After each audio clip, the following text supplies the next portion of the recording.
বিপ্লবের মাধ্যমে এই দেশ আমার নতুন করে স্বাধীন হয়েছে।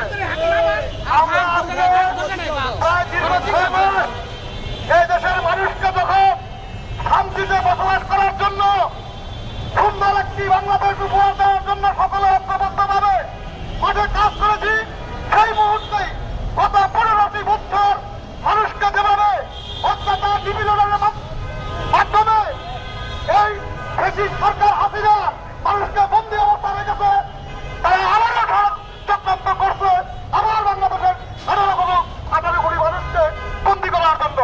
আমরা বলতে চাই,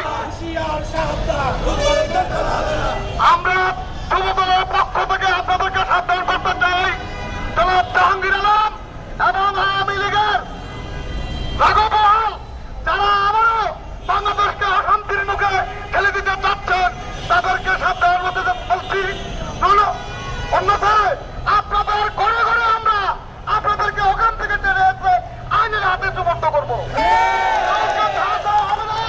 আপনারা বহু অন্যায় করেছেন, অন্তত জাতির কাছে আপনারা মাপছে প্রয়োজন মতো আবার রাজনীতিতে আসবেন, কিন্তু আপনার সন্ত্রাসী কাজে মানুষকে বলে রাত্রে থাকতে দিন না।